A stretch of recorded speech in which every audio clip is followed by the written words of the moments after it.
you don't have a good day every day. Some days you feel a bit low, you feel a bit, it's not because you're on medication that, you're never going to feel low. It's just to help you coping with life, to help you feel better, to feel back to normal. Yeah. So I have my network of friends and family are, they are my medication, to be honest. Oh, I love that. I love that. And I also love that you talked about embracing the positivity. It's very easy to fall down the rabbit hole of, oh, woe is me, this is awful. It's difficult to see the light at the end of the tunnel. And menopause can be we can have a terrible time with our symptoms, our mental and physical well-being. But there is also something to be said for embracing this new time of life.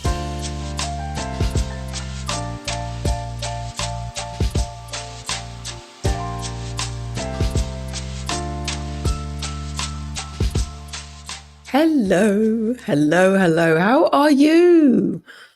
How are you doing? What's the weather like where you are?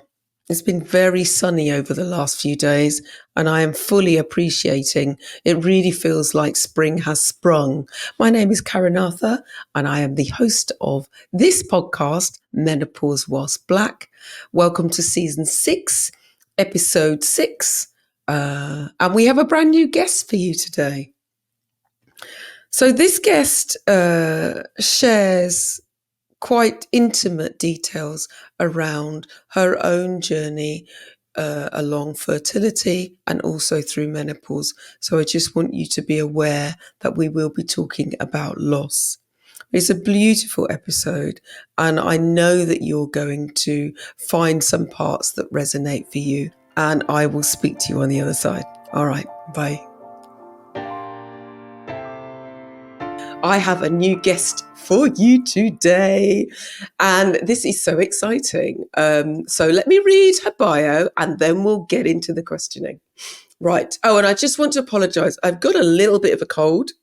I'm just getting over it. So my voice sounds a little bit, I don't know how it sounds, but yeah, I just thought I'd add that in there just in case you think that something else is going on.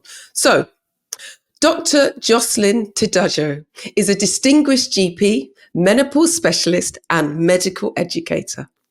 Member of the Royal College of General Practitioners since 2013, Dr Jocelyne has dedicated over a decade to serving the Ivell Medical Centre in Bedfordshire. Here, she has not just practiced but thrived, taking a leading role in women's health. Her particular focus on menopause and family planning consultations has seen her push the boundaries of service provision. Further cementing her status as a specialist, she held an honorary appointment in the menopause specialist department at Guy's and St Thomas's Teaching Hospital in 2023. Dr. Jocelyne takes a holistic view and a well-balanced approach to health and well-being. Dr. Jocelyne, welcome. Thank you, Karen. It's so exciting to be with you today. Thank you for inviting me, and hello to all your listeners today. I love this. So now, am I calling you Dr. Jocelyne? Jocelyne, Your Honour, what we doing? You can call me Dr. Jocelyne. Yeah, that's fine. Okay, cool. So, Dr. Jocelyne, who are you outside of your title? Oh, that's a very difficult question, Karen. So besides being a GP, I'm a black African woman. So my heritage is from Africa. So I was born from Cameroonian parents, and I was born in France. So I have the French heritage as well. And also, so from France, I moved to Senegal with my parents who were diplomats in Senegal. And so I did my undergraduate there, and then arrived then and decided to do my postgraduate in England. So I came around here in England. So I have a very, very mixed background. So I'm a stepmom.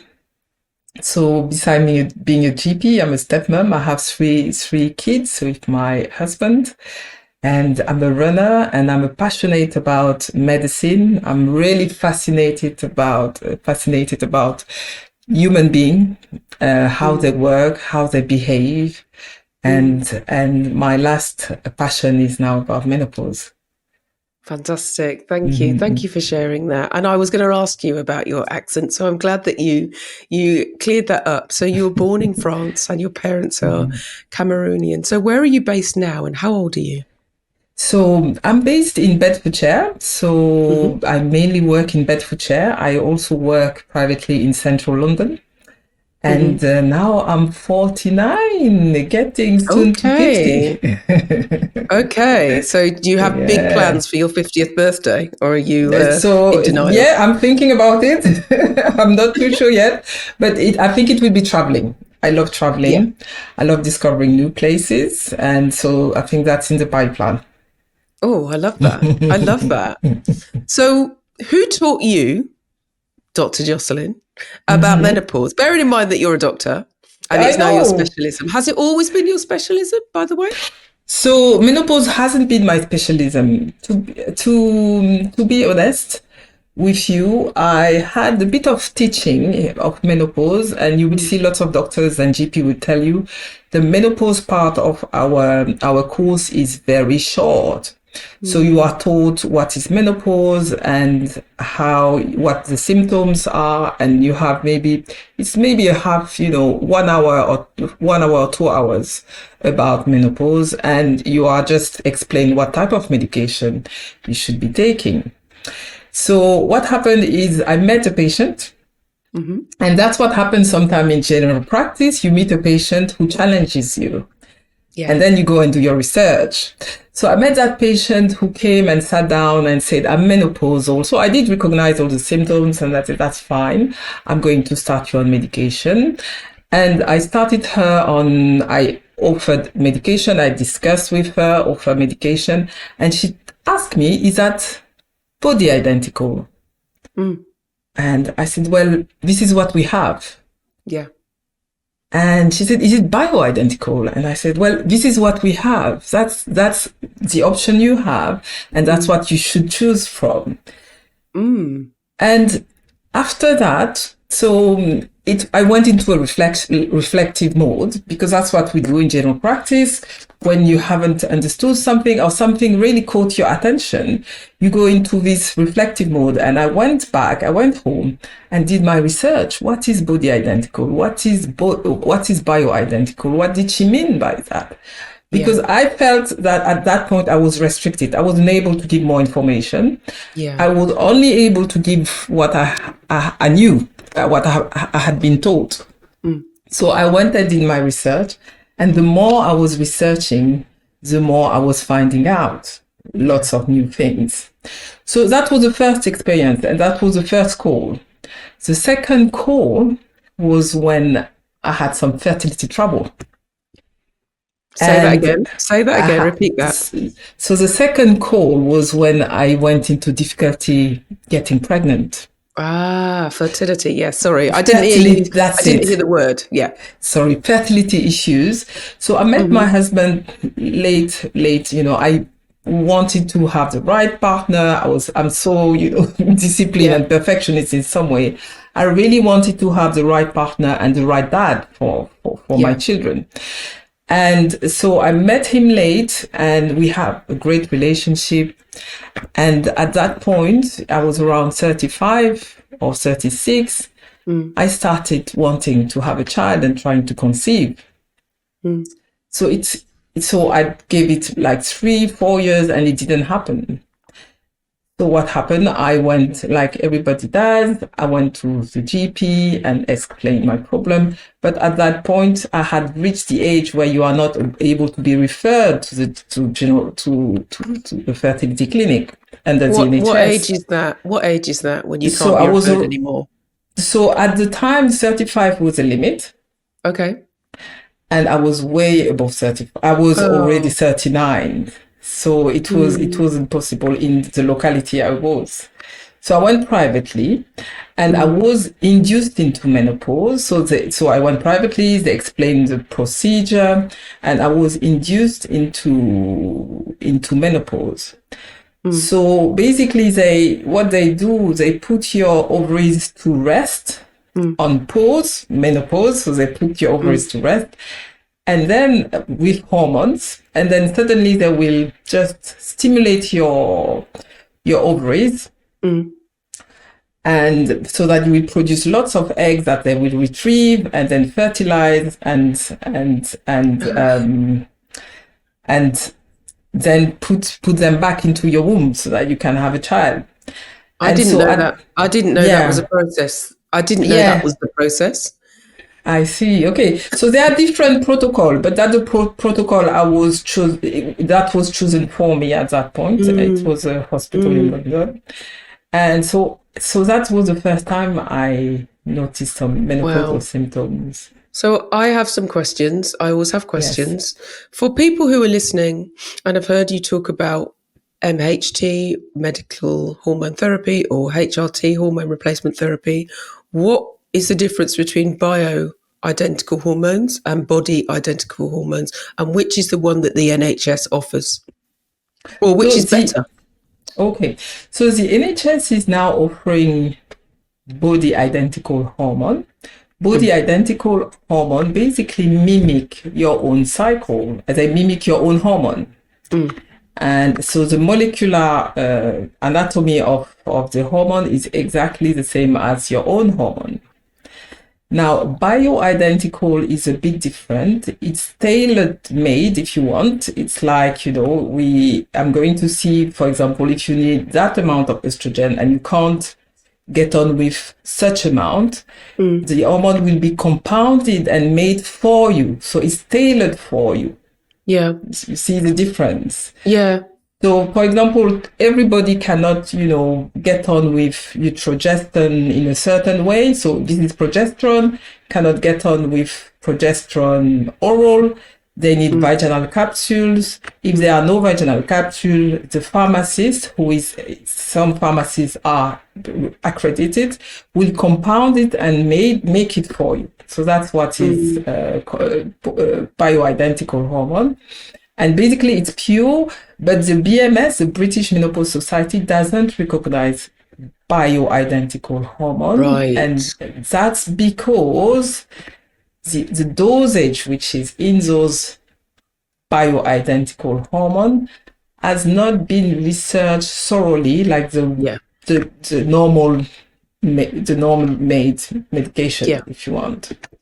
Right. So it's not necessarily that one is better. It's just that one is, I would say, safer in a sense. That's the right. one that's being researched further as far as we know with the advice and the information we have would be seen as safer. Oh, I understand. That's okay. Right. That makes sense.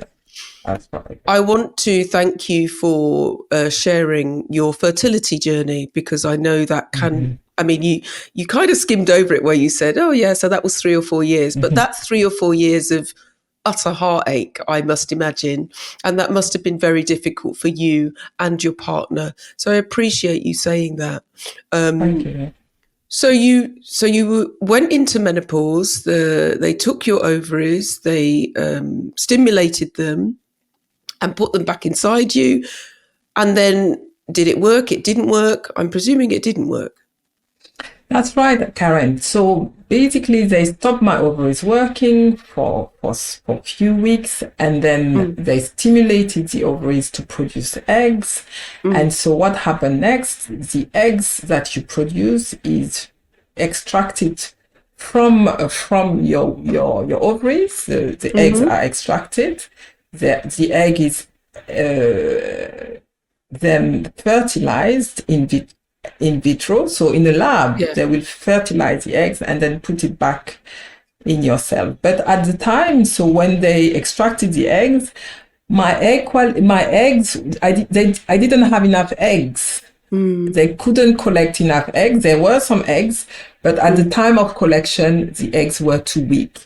Right. So what happened is the procedure was over. I woke up and they told me, well, we are sorry, we couldn't collect any egg, so you can't fertilize anything. There was nothing. There was not enough. They said there were some eggs, but the quality of the eggs was such that they couldn't, it was too fragile to just collect them.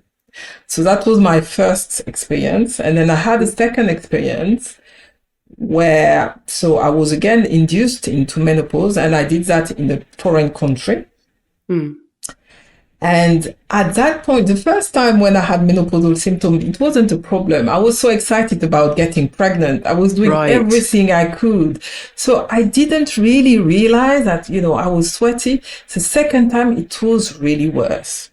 So I was in menopause, induced menopause. I had lots of hot sweats and couldn't sleep at night. It was really, really, really debilitating. So I spoke to the private consultant in Madrid, and I said, well, I've got these symptoms I don't understand. And being a GP, I didn't understand what was. Well, this is what I was going to say. This is what I was going to say, because I suppose I'm making this assumption that, okay, you were induced, but you understood what you were going to go through. But of course, at that time, I guess that wasn't your specialism. So you weren't. So no one warned you? No one warned me until I spoke about it. And I said, well, it's really, I don't understand. Why do I have this hot sweat? Is it the hormone? Is it the side effect of the hormone? And they said, no, it's because you are in menopause. And so they gave me at that time some estrogen. And that's how I knew what the difference is when you are off estrogen and when you are on estrogen. So they gave me a bit of estrogen just to top me up what I was having the treatment. And the difference was remarkable. Remarkable. And it made an immediate, did it happen straight away? That's right. Immediately after 48 hours, I felt much better. Better, went through the treatment. Unfortunately, again, the egg didn't fertilize. I couldn't collect enough eggs, and they told me it's the quality of the eggs. And they said, well, you need to, we need an alternative. So sometimes when you can't use your own eggs, the alternative is to go for egg donation, so someone else. But what I want to say, Karen, is that what we are not told when you go through fertility treatment, and many women outside are going through fertility treatment, when they say your egg quality is not good, it's probably because you're going through peri-menopause already. So at that time, when I was 39 or 40, I was already having the symptoms of peri-menopause. And no one tells you at that point that actually you should see a menopause consultant, because hormone treatment can also help with fertility treatment. Right. Yes. There is a lot of assumption that HRT is bad, but HRT, what HRT does, hormone replacement, it replaces what you don't have. It's restoring the hormone that you don't have. It's like when you have an underactive thyroid, we're replacing the thyroxine that you're missing.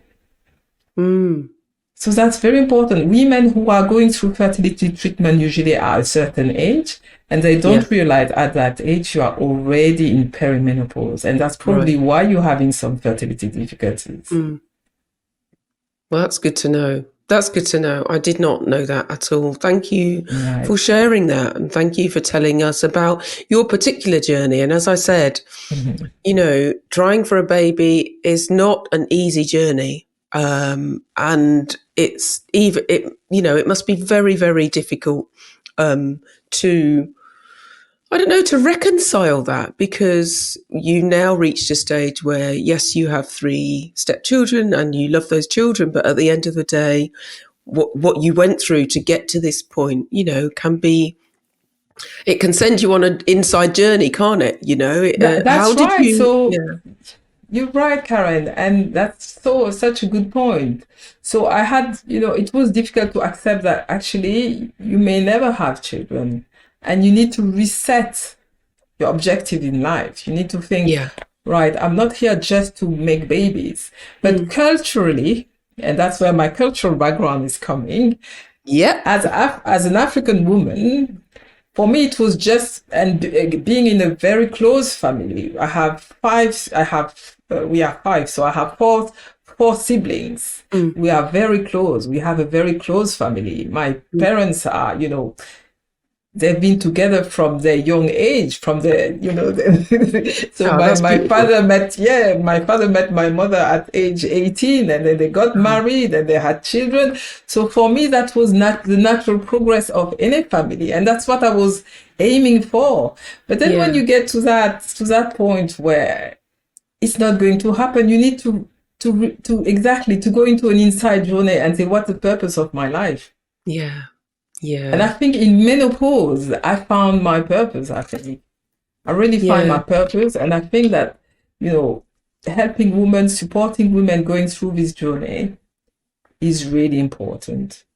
And that was going to be that Mm-hmm. funny. That was going to be my next question in a sense, because you said that, a patient came in and they were asking you about the different types of HRT, and it made you go to research, and you wanted to find out more. And I suppose the That's question right. was, well, why did you stick at it? Why did you stick at menopause? And you've just answered it. Mm-hmm. Helping women, That's right. That's going right. menopause is a big deal, and I think the media and everybody else is realizing finally that it's a big deal. And I think it's really sad what you said at the beginning about your menopause training at GP college was 1 or 2 hours. They told you the basics, and That's then it was it. like, That's go it. out into the world. Yeah, that's That's it. crazy. And the more I was researching about menopause, then the more I realized, menopause, there is also perimenopause. So when Mm, you go to your GP and they say, and we say, well, everything is normal, you're not menopausal. Of course, you're not menopausal, but there is that transition mm, between perimenopause mm. and menopause. Yeah, In perimenopause, your blood test may be normal or slightly borderline. Until you mm, get to the menopause, there is all that transition. And Black yeah. women, that was from my research, and lots of research have been done on you don't like that word, minor ethnicity, I suppose. No, but yeah, But I don't. We had for those listening, we had a conversation Mhm. before we started recording That's about it. ethnic minorities and the phrase global Mhm. majority. And I prefer the term global majority because it's fact, and there's nothing minor about any of us. But hey, use the term you're used to. Don't let me, don't stumble over your words. Say what you need to say because we Yes, understand. yes. So lots of research have shown that Black women go through perimenopause or menopause earlier than Hmm. their white counterpart. That's So right. Black and Asian, we go earlier. So Mm, imagine, what is menopause? You have a lack of estrogen, lack of progesterone, and lack of testosterone.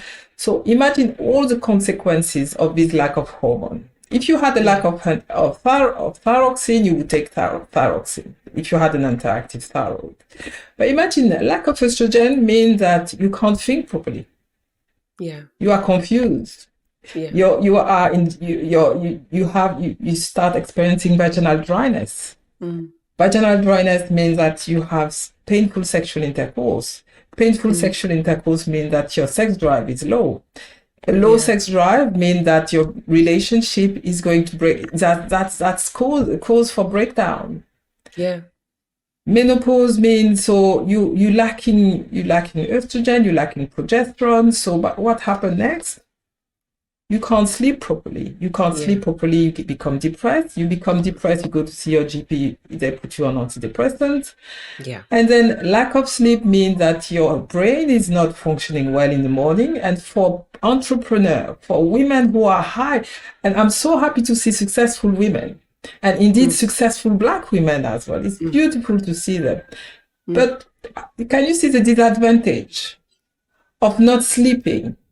Yeah, But a person, a Caucasian, will go to their GP and ask for help and ask for tests and ask for that. But that's the problem culturally. yeah, And I did that as well. I did the same. I didn't ask for help. I didn't even speak to my network, to my colleagues about what I was going through. No one knows well, what I that's was what I going was going to through. say. Yeah, in the That's what last I was 10 going to say. years, Mm, none of my colleagues can tell you what I've been through. And that's really yes. painful. Today, when I think about it, it's really painful to see that I couldn't even, because that's cultural. Yes. We are used to suffer in silence. And absolutely, absolutely. And Oh, I've been talking. It's funny because I've been talking to my daughters about, not about men. Well, I talk about to them about everything, but I've been talking recently about the stuff that we keep inside, the stuff that we won't talk about because we think it makes us weird, or we think we're going to be judged, or we're just kind of soldering on. And there's so much, and it happens across, I know it happens across demographics, I know it happens across ages, but certainly it is so much, it feels so much better. It's like a burden lifted when you That's are right. able to open your mouth. And it's hard. That's I it. wanted to ask you, you were talking about the cultural differences, and I don't know where your siblings live, and I don't know whether they're women or some of them are, menopausal or not. But did you have two questions? Did you have conversations about your fertility journey with them? And did you subsequently have conversations about menopause with your family? I'm talking about specifically. And if so, how were you supported? So, right, okay. With my siblings, we spoke about the fact that I was having difficulty with fertility, and they were very supportive in that Mm, way. Um, my colleagues know because, like you said, I felt that I would be judged, and that, yeah. again, something about, it was too intimate for me to share that. Mm, mm. And but I never took a day off. No one knew what was happening. Never. And I had several miscarriages as well. So I'm not telling Oh, you all this, but Jocelyn. never took a day off. But with when you talk about menopause, the funny thing is I couldn't speak to my parents about menopause Mm, because they were expecting me to tell them, I'm pregnant, I'm having a yes. child. And now Yeah. suddenly I'm coming with, oh, I've got hot sweats, Yeah. I'm not, it was, I couldn't remove that hope from Yeah. them. So that's not something I shared with my parents, but with my friend, and I have very good friends, and black from Mm, all sorts of yeah. background. I've Mm, spoken about menopause, and they know how mm. much I am in menopause. With my husband, he can't hear me talking about menopause anymore because he's just tired of me. So I have to use the word M. I suggest the M word because he's just tired of me about menopause. Everything is menopause, but it's very Uh, serious, and that's we need to talk funny. about it. I have a question. Hmm. If your Yes, best please. friend had, you know, so many, had such a difficult journey with fertility and they didn't want to take a day off, what would you say to them? I would say that's the wrong thing to do. Isn't it Exactly, funny Karen. how we're so good Exactly. at giving advice and we don't? What That's you've just said right. to me has blown my mind. First of all, you had a have had a very difficult journey, and you're absolutely right about this being your purpose. It's like no one has to go through what you went That's right. through. But to not, if anybody's listening, this, to this particular part in terms of suffering and not taking time off, take the bloody time. I know Absolutely. Dr. Jocelyn agrees. It's just that it's very difficult when it comes to ourselves to take our own advice, isn't it? That's right. That's right. And as a GP, you feel that you should be the hero. As a Oh, doctor, you feel that you should be the hero. You should be strong. Because I had, Karen, you have to understand during as a GP, you see people coming to you as well with the same problem. mm, So I had to mm, dampen my own issues and say, actually, you'll be okay. I had women coming for termination. yeah, I can't wow. judge. I had women Yeah, coming, they couldn't conceive. And that's why yeah, GP is amazing because it's diversity of what you're looking at. yeah, yeah. Yeah. But you have to look after yourself first and You foremost. And you know absolutely. this. I'm not telling you Absolutely. anything you don't know. Absolutely. It's important to take some time off. It's Yeah. important to look after your well-being. And now it's Mm, coming to the NHS. Well-being is really important, but it shouldn't be yeah. just on paper. People should be supported. It's like menopause. Now there is a Mm, lot of support through work, for Yeah. women with menopause. Haven't heard yet in my practice, the practice I work for, anything about well-being, but it's coming. It's coming. But now I read recently that now if you have, if you have had a miscarriage, you are allowed to have a bit of time off, more than a day or two. You are allowed, a week off. So When it's you think coming. about that, that's actually bonkers that you only have a day off. Like, that's Yeah, actually crazy, that's you know. terrible. That's terrible I, I because think I think when it comes to women's health, we need a lot more research, a lot more support, a lot more understanding, and it's understandable that so many women feel rageful about how we have been undercared for. But undertreated. also, it's Yes. very deep. We also need to learn to care for ourselves, and that in a sense takes unlearning, because we're so socialized to think that, well, we just need to soldier on, we just need to get on with it, we can't Get say it. anything, we can't do it, we can't say anything to anybody, we'll Mhm. get the sack, or they'll think that we're weak, all that foolishness. Put that in the bin, That's right. you An know entrepreneur, when you are in the menopause, entrepreneur tend to be, if you are an entrepreneur, you get mood swings as well with the menopause. yeah. So you get mood swings, so you are labeled as the angry woman, Mm, irritable all the mm, time, unstable. So I mm. think it's important to tell, women, women and, any woman that go and get some help, Yeah, because you are in a disadvantage, social disadvantage compared to yeah, other women. And yeah, that's why it's important that we talk about, equity. So equity is important. It's not equality, it's equity. mm, Equity is important. So if you have a black woman who is going through menopause, mm, you need to help her early to yeah, go through that, mm, because otherwise she will be socially disadvantaged and economically disadvantaged compared to yeah, another one. yeah.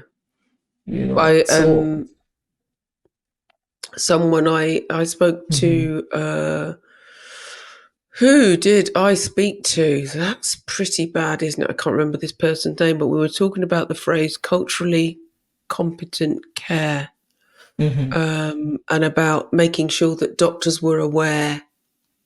Dr. Itunu Johnson, that's who I spoke to, and she Right. was saying, she's Dr. Show Cares on Instagram, and she was used the phrase culturally competent care, which I hadn't heard of before, and that's so true. It's about GPs recognizing that the person in front of them may need, will need support, and to be more aware of where they're coming from, having understanding the nuances of how menopause affects different members of the global majority, and so on and so forth.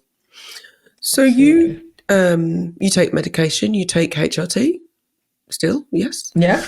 and you are so on your menopause journey. You're fully postmenopausal now, of course, because you were So I'm induced. not That's right. postmenopausal, I'm perimenopause. Okay. Perimenopausal. So in the Okay. perimenopause doesn't mean that you cannot have kids. But it Ah. means that that's the difference. So menopausal is when your eggs have completely stopped working. Yes. In the perimenopause, you still having, you still produce some eggs, but Mm, not enough. So on right. one cycle, you're not going to have a period Right. because you haven't produced an egg. So that's called an ovulatory cycle. Right. Another cycle, you will produce an egg. So what happens is you will skip one or two periods and then you have a period. And you skip one or two Right. and then you have a period. So that's the I see. perimenopause. I Your egg see. quality is not as good. Yeah. So that's the perimenopause. Right. You're still producing a bit of estrogen, a bit of progesterone, but it's not a great amount, but it's still enough to keep you going. So Thank you. I'm Yeah. yeah, so Thank you for so I'm clarifying that. it's okay. So what else? What else helps you? I mean, you are. You said you're coming up for your 50th birthday, or it's in a year, and you are perimenopausal. What else helps you besides, obviously on your medication and so on and so forth? What else helps you? So what helped me? So So the first thing I think for any perimenopause woman is to go and get checked. Okay. You need to get checked for everything else. So your Mm. blood pressure, because other things will go wrong because you're lacking all this hormone. Hmm. What helps me in my journey, the first thing we always say is lifestyle. So you need to Yes. change your lifestyle. You need to Yes. embrace perimenopause and menopause. Mm. It's a new journey for you. Yeah. It doesn't have to be negative. You Yeah. should take that as a positive, It's a new start. You need to go and get checked and start a new lifestyle. So your Yeah. lifestyle should be better. So of course, I'm not a smoker, so I'm not smoking. So reduce your alcohol intake. I have never been a alcohol drinker, so that's fine. Exercising, that's why so to motivate me to exercise, I started Hmm. running the 5K.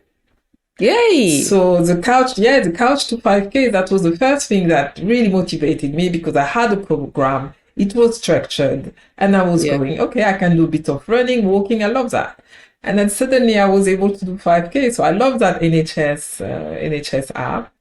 So I did that, and now I'm planning to do the 10K. So I started running for Wow. the 10K, and exercise is very important because it really gets your metabolism going again, and you feel fresh. You produce serotonin, so your mood is much better.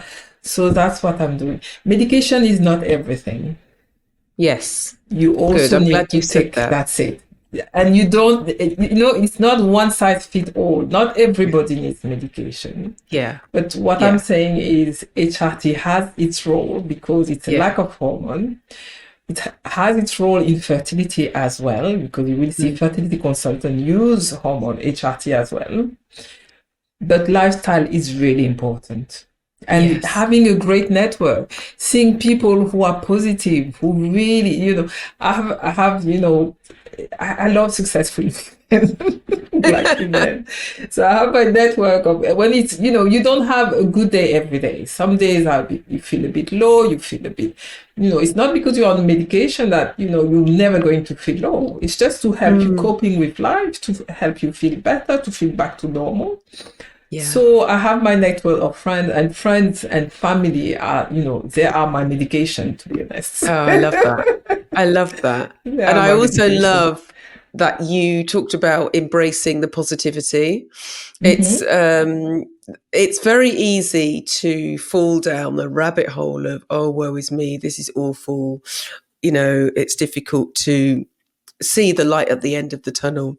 And menopause can be we can have a terrible time with our symptoms, our mental and physical well-being. But there is also Absolutely. something to be said for embracing this new time of life and Yeah, do being you able to know? find the positives. Go on. That's right. Sorry to interrupt. Do you know how the Japanese call it? What do they call it? Menopause, the summer spring. There you go. That's right. So they call it konenki in Japanese. So it's a new spring of life. Yeah. So that's when they and because as you age, they really respect age, and even in Africa, we respect people who are wiser, who are That's older. right. So that's the way we should see it. It's a new spring for us. Yes, 100%. Just look, that's it. 100%. Get checked So first. you talked about your purpose being to help women or to help people who are experiencing menopause. And I understand that you've written or you are writing something to help people. Tell us what it's called. Tell us what it is. Big it up, please. Yes, Karen. So at the moment, I'm working on an ebook. And that's a myth buster myth buster about menopause, perimenopause, for women what's black, to take your term, so copyright. And so it's in this small ebook, it's just really pointers to tell you, to talk about, what you shouldn't do and what you should do, myth buster. So we're going to just bust some myths that are outside. So about perimenopause, what's the difference, perimenopause, menopause, about fertility and menopause and perimenopause. But I'll share it with you. Thank you. I was going to say, where is it going to be available? But if I can pop a link in the show notes, that would be blinking brilliant. Thank Yes, you. yes, So, Dr. yes, yes. Jocelyne, do you have a routine? And if so, do you care to share it? Yeah, so my routine is meditation in the morning. Mm-hmm. So yeah, that came as well with perimenopause. I How, didn't how used to long do you meditate. meditate? How long do you meditate for? And do you use an app? So not a long time. So I use Fiton and I do 5-10 minutes meditation. I do a prayer as well. I'm Catholic and I believe in that. I believe that there is something above us. Yes. Whether it's Catholic, whether it's Muslim, whether it's Buddhist, I believe about, that there's something above us that, and I believe in karma as well. Yes. So whatever, I like to treat people the way I want to be treated. I love that. So my routine is meditation and prayer in the morning. So just before going to work, so I do 5 or 10 minutes of that, a bit of exercise, 30 minutes. If I can't go running, because in winter it was quite difficult to go running in the cold, so I don't do that. But I do some exercise at home, some home exercise. And then it's work. Coming back, preparing, before work, I prepare something just for lunch, and then I come home, and my husband, really nice husband, cooks something for the evening, and that's my routine for the day. Oh, wonderful! And do your stepchildren live with you, or do they live with both of you? My stepkids come every summer. And they stay, that's it. They come every summer from Italy, and they live with their mum in Italy. So I have Italian stepkids. Oh. They are mixed race. So do you speak Italian? So I speak French with them. They speak French. Okay. They speak a bit of French, a bit of Italian. So we we can understand each other. We put all the words together. Work it out. And a bit of English as well. So they're well confused with us. And how old are they? So the eldest one is 23 now, and the other one has 14 and 15. Okay, so that sounds like a busy summer for you. I hope you've got some lovely activities. And we're going to Disneyland soon in 2 days. Yeah, it will be the first time they will discover Paris. Okay. That's it. So you'll be able to show them around. I think that's beautiful. That's right. That's right. Dr. Jocelyne, you do so much, but you've also had a long journey to get here, as young as you are. How do you honor yourself? How do you celebrate yourself? I have to say, Karen, I don't do that enough.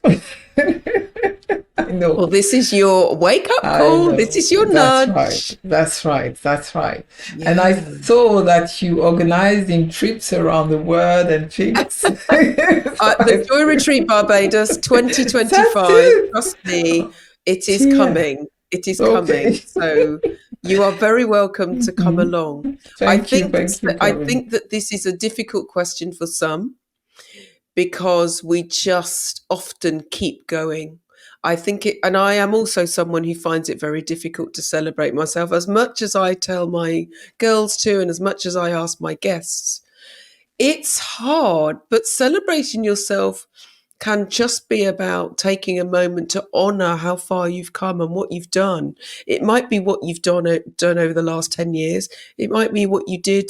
It might be doing this podcast, for goodness sake. This is you've not done this before. So this is new to you. This is a big deal. Great. That's so true. I would love to invite you to celebrate yourself in some way when we finish recording, or this week, please. Of course. I promise I'll go to a spa. Love doing? I love spa. Okay. So I'll treat myself to a nice spa, a nice massage with pebbles and they're so please good. do. So please do. I urge you to do so.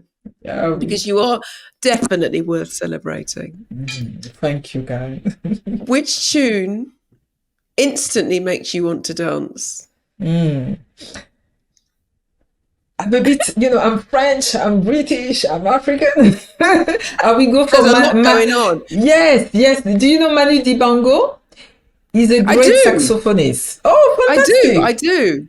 So yeah, Pata Pata. He's done so many songs, and one is I'm Pata writing it Pata, down. one is Makossa. It's beautiful, and it's just make me happy.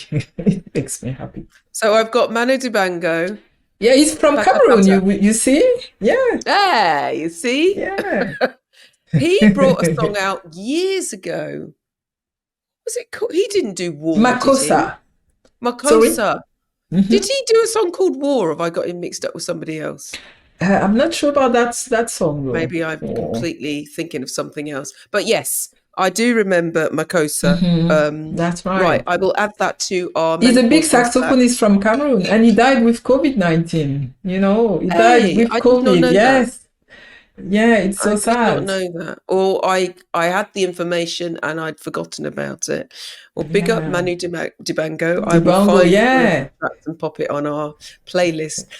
Dr. Jocelyn, we've gotten to the end. I Hmm. have only one more question to ask you. Oh, already. What's the I've Oh enjoyed our dear. conversation and I'm really Hmm. pleased that we were able to Hmm. work this out. What's the one piece of advice you would give to any Black woman listening to us Hmm. right now? Right now, Karen, I would tell them, get when you get to the age of 40, go and see, any doctors, any GP, get Mm, checked, get your blood pressure check, get yourself checked for mm, diabetes, because lots of women will arrive at perimenopause or menopause with lots of issues like obesity, mm. like diabetes, like high Yeah, blood pressure, and they're not yeah, treated. If you arrive with all these comorbidities, that means that perimenopause will even be worse, or menopause will be worse than what it should be. And you right, are already disadvantaged compared to other people right. who comes to menopause. They are slim, their blood pressure is controlled, they've been checked. You see the Hmm. difference. You need to Mm. get to the menopause age healthy so that you Yeah, have a nice journey afterwards. yeah. Okay, And don't thank shy you. away from hormone replacement. It is what it is. It's just restoring your hormone. There are lots of studies now, new studies which have come back, which show that actually there are medications which are body identical and are safer than what they used to do before. Brilliant. Voilà, madame. Thank you. Thank you. Thank you so much, Dr. Jocelyn. I really appreciate all the parts Mhm. of your journey and your story that you shared with us, and Thank and you. I really enjoyed our conversation. Thank you, Thank you Karen. so much. Thank you for inviting me. Thank you to all your listeners as well. How was that for you? I really appreciated Dr. Jocelyn sharing her journey around, trying to and failing to get pregnant and have her own children, and her mindset, how she was able to shift her mindset to recognize that maybe giving birth herself wasn't necessarily going to happen. But that doesn't mean that she can't enjoy her family. And also, um, it has made her more determined to help people who are going through similar things to herself. So I really appreciated Dr. Jocelyn telling us about that herself. Did you notice the deliberate mistake? Not deliberate at all. Remember a few weeks ago when Mary Martin, I think that was episode 2 of season 6, was talking about Freddy Krueger, and she meant a completely different person, Freddie Nwaka, who is the founder of the Power of a Woman Awards. Well, in this particular bit, it was me who had a bit of brain fog. Whoever wrote the story War, please let me know who that was, wrote the tune War. But she was talking about Manu Dibango. And of course, he is the person who sadly passed away from COVID, but wrote the wonderful tune, many wonderful tunes, but one of them is Makossa. And I've added that to our Spotify playlist. So you have to bear with us sometimes, because sometimes as people who are experiencing menopause or even postmenopausal, we get things wrong. I'm sure you knew what I was talking about. Anyway, if you enjoyed this episode or if you are enjoying this season, please do share with people you feel will also enjoy them. If you're interested in sponsoring an episode or a season, please do let me know. You can email me at thekarenarthur@mail.com. And also, as usual, I'm asking you to write a review on your chosen platform, because those reviews and those likes, those follows, those subscribes, they will help us to reach the ears that really need to hear us, because there are more and more women who are waking up to the idea that they may be perimenopausal, or that what is happening to them is hormonal. And there are lots and lots of episodes here that may really help them. So do it in it. Do the thing. Okay, that's it from me. I'm going to finish my red bush tea.